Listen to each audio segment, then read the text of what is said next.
설 연휴에도 바람 잘 날 없었던 여의도와 청와대, 민심의 평양계라고 할 수 있는 이른바 설 밥상머리 민심.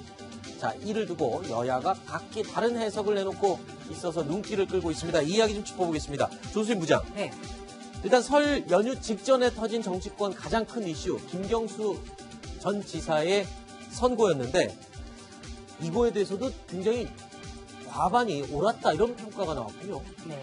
바로 설 연휴 시작되기 직전에 선고가 1심 선고가 내려졌기 때문에 그렇죠. 이번 설에도 많이 논의가 됐을 거라고 생각을 합니다. 네. 그런데 이 구속에 동의하느냐 이렇게 물었더니 동의한다가 51.9%가 나왔습니다. 지역으로도 골고루 그렇게 나온 건가요? 예, 지역으로도 골고루고요. 특히 주목되는 게 50대입니다. 50대 같은 경우에는요. 문재인 대통령의 지지 세력인 386 그룹이 거의 대부분 50대거든요. 그러네요. 네. 그런데 그 50대에서 55.5%가 법정 구속에 동의한다. 이렇게 응답했습니다. 그건 어떤 의미입니까? 그러니까 이 50대 그룹 같은 경우에 386 그룹이 문재인 대통령이라든지 민주주의라든지 이런 것을 다 지지해왔고 후원이었지만 네. 이렇게 정부 여당이 나서서 사법부를 비판하고 판사 이력 중에서도 일부만 가지고 문제를 삼고 네. 이런 거는 정말 잘못됐다. 이렇게 더 호되게 생각하고 있다. 네. 이렇게 볼 수 있겠습니다. 네. 그런데 설 민심을 해석하는 입장은 다 제각각인 것 같습니다.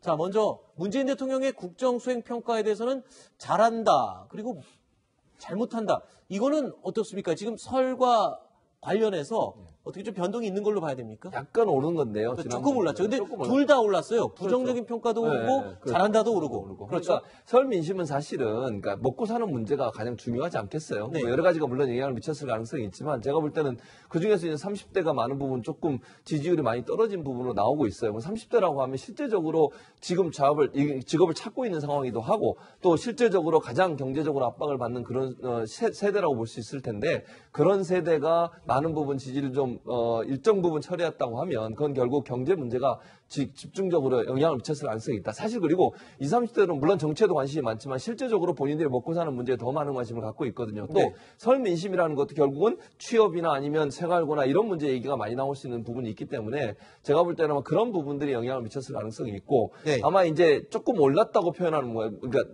잘못한다가 올라간 부분은 그런 부분이고 잘한다가 올라간 부분은 아무래도 북미 정상회담에 대한 기대감들이 또 일정 부분 반영된 것 같고 그런 부분들이 같이 상승 효과를 이루는 게 아닌가 이런 생각이 듭니다. 네.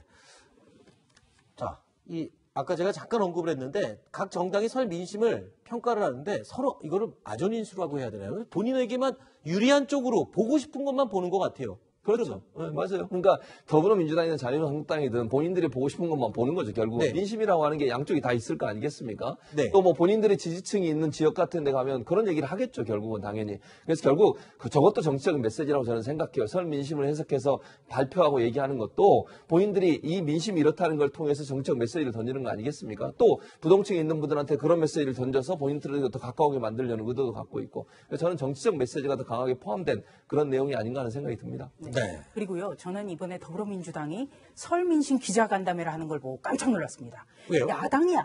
정부 여당은 그냥 비판한다. 이렇게 생각하면 되겠지만 여당이나 정부는 항상 국민을 설득해야 되거든요. 네. 거기에는 팩트가 맞아야 돼요. 사실관계에 부합해야 됩니다. 네. 그런데 윤호중 사무총장이 이렇게 얘기를 했습니다. 김경수 지사를 법정 구속한 판결에 대해 비판 여론이 굉장히 높다. 그런데 조금 전에 여론조사 보셨죠? 두 번째로는 이 한 의원은 또 이렇게 설명을 했어요. 전 세계 OECD 국가 중에 한국처럼 2.7% 경제 성장률을 기록한 나라는 한국 1위다. 이렇게 얘기를 했는데요. 36개국 가운데 지금 경제 성장률을 내놓은 나라가 4개국밖에 없습니다. 아하. 이렇게 되면 여당이 좋아하는 가짜뉴스라고 할 수밖에 없어요. 네. 자, 일단 이번 설 민심 전체적으로요. 절대 지지 기반이 조금 흐릿해지는 모양새가 뚜렷한 것 같습니다. 그러니까 절대 지지 기반, 굉장히 핵심 세력들이 다 있었는데 그게 흐릿해졌어요. 그게 특징이라고 할 수 있어요. 어떤 부분 때문에 지금 이런 얘기가 그렇습니다. 나오나요? 일단 지금 김경수 경남도지사의 법정석을 놓고 여야가 굉장히 대립하고 있는 상황인데 거기에 대해서 지역별 여론을 보면 네. 화면에 보시는 것처럼 현 여권의 가장 큰 지지 기반을 할 수 있는 호남에서도 50% 이상이 찬성한다 이렇게 얘기를 하고 있고요. 아하. 더 흥미로운 거는 바로 김경수 경남도지사의 기반이었던 PK라고 하죠. 부산, 울산, 경남에서도 56%가 동일하고 있습니다. 자, 여기서 맨 밑에서 두 번째, 부산, 그렇죠. 울산, 경남, 부울경이라고 하는 지역에서도 그렇죠. 56%. 순서대로 보면 강원, 제주, 그 다음에 TK 다음으로 높을 정도로 굉장히 PK 지역에서도 여러 좋지 않다 이렇게 볼 수 있는 거고요. 그렇게 되면 지금 어쨌든 지난해 지방선거에서 여권에서 굉장히 반겼던 게 PK를 싹싹 쓰려면서 동진 정책 어떻게 보면 노무현 대통령 때부터 내려왔던 가장 여권의 어떤 바람인데 그것들이 이루어질 수 있는 거고 다음 총선에서 또 이제 그게 가장 큰 목표일 텐데 지금 여론조사를 보면 특히나 김경수 경남도지사라는 가장 큰 정치적 이슈를 놓고 여론조사를 보면 지금 뭐 PK 여론도 말할 것도 없고 호남도 마찬가지고 수도권도 썩 좋진 않다. 네. 결국은 내년 총선에서 지금 어떤 국민을 갈지 아무도 예상할 수 없다. 뭐 이렇게 보는 게 맞는 것 같습니다. 네. 지난해 지방선거에서 더불어민주당 돌풍이 불었던 부산, 울산, 경남, 부울경. 이 부울경 민심이 불과 1년 만에 요동을 치면서 이제 민주당에서는요. 조국 민정수석의 출마설을 대놓고 언급하기 시작을 했습니다. 최진봉 교수님. 네. 조국 민정수석을 언급을 해야 되는 이유. 그만큼 절박하다. 그 왜 그런 거죠? 그렇죠. PK 지역에서 지지율이 일정 부분 좀 빠지고 있는 부분이 있어요. 네. 그 부분에 있어서 민주당이나 아니면 이제 선거에 뛰는 부산 지역에서 함께 뛰는 분들 입장에서는 뭔가 돌풍을 일으켜야 되는 상황이 되고 그러려면 뭐 조국 민정수석 같은 게 인지도가 높잖아요. 또 네. 부산 출신이기도 하고 그런 부분들에 영향을 미칠 가능성이 있죠. 그러니까 뭔가 선두주자 한 명을 내세워서 PK에 다시 바람을 일으킬 필요가 있다고 판단한 것 같고 또 문재인 정부에서 어쨌든 민정수석으로 계속 일을 해왔잖아요. 그런 부분으로 본다고 하면 PK 지역에서 일정 부분 새로운 그러니까 지금의 어떤 떨어지는 지지율을 반등할 수 있는 기회로 삼아야 된다. 그러기 위해서는 조국 수석 같은 분이 나와야 된다라고 지금 주장을 하고 있어요. 그만큼 어찌 보면 절박하다는 표현이고 두 번째는 인지도가 있는 사람이 나와야 결국 분위기를 반전할 수 있는 기회가 될 수 있다고 판단한 걸로 보여집니다. 조국 수석 그러면 또 부산파라 그래서 굉장히 막강한 세력이라고 지금 최근에 언급되고 있는 대표적인 인물이잖아요. 그러니까 사실은 부산 PK 특히 이제 부산이 현 정권에 얼마나 중요한지는 뭐 더 이상 설명하지 않아도 되는 거고 사실 네. 지난 총선에서 한 5석 정도 확보하지 않았습니까? 그걸 기반으로 해서 부산 출신 이제 문재인 후보가 당시에 부산에서 상당한 표를 많이 얻었었고요. 그래도 이제 대선에서 승리하고 지방선거까지도 사실 부울경 지자체장을 3개를 다 석권했습니다. 그리고 이제 부산 경남이 중요한 건데 지금 부산 경남 민심이 아까 여론조사도 보셨지만 그리 썩 좋은 편 아닙니다. 이 정권 처음 출범하고 지난 지방선거 때에 비해서.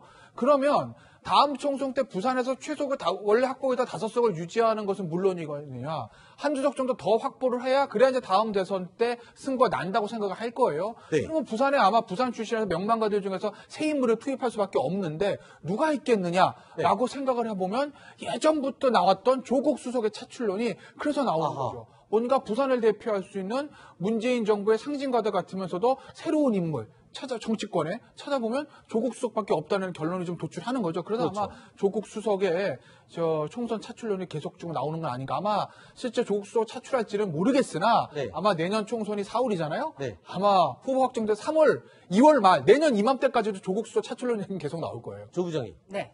정치권에선 그런 얘기가 있잖아요. 내가 정치 안 한다고 아무리 해도 네 맘대로 되는 게 아니다. 결국엔 환경과 조건이 할 수밖에 없는 상황이 될 것이다.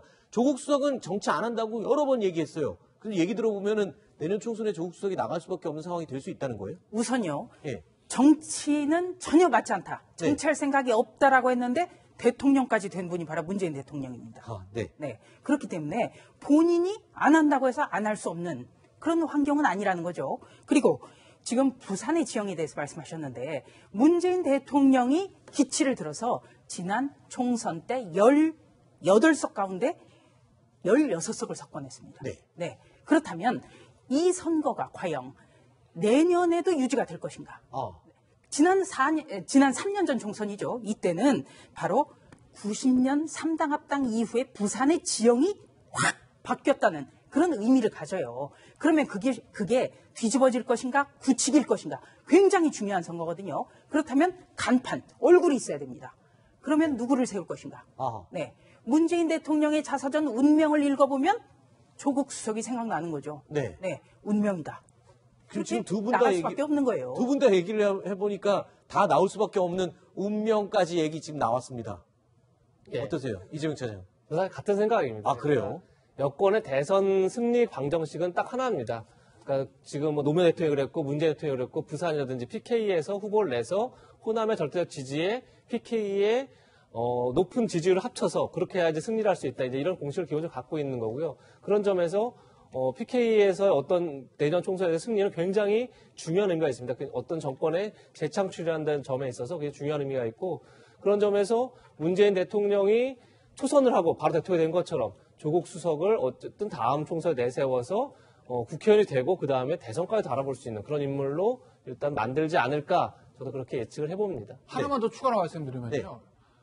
현 야권 그 보수 정당 계열이 대선에서 패배했어요. 뭐 지난번에 좀 원사이드한 대선이니까 차치하더라도 대선에서 패배했을 때 공식으로 돌아보면 항상 부산이 흔들렸어요. 네. 부산이 흔들렸을 때 보수 정당 계열은 대선에서 패배했다. 네. 이회창 후보가 2번 패배했잖아요. 한 번은 노무현 후보한테 패배했습니다. 부산 출신이에요. 또 한 번은 이인재 후보가 나서 당시에 사실은 이인재 후보를 YS가 지원한다 뭐 이런 소문이 있어서 부산에서 그 표가 굉장히 많이 넘어갔습니다. 그 2번 패배할 때 항상 부산이 흔들렸다. 아하. 그만큼 부산이라는 거는 현 야권의 입장에서도 뺏기면 안 되는 거고 그럼 뒤집어 보면 현 여권 입장에서는 부산을 어느 정도만 탈환하면 아하. 대선에서 항상 승리해왔다는 게 과거 대선을 돌이켜보는 아마 그런 그 역사의 흐름이기 때문에 아마 다음 대선에서도 부산이 가장 중요한 아마 핵심 지역. 여러분들 얘기를 듣고 보니까 부울경이 앞으로 있을 선거에서 아주 재미난 포인트가 될 수 있는 아주 핵심 지역이었군요. 알겠습니다.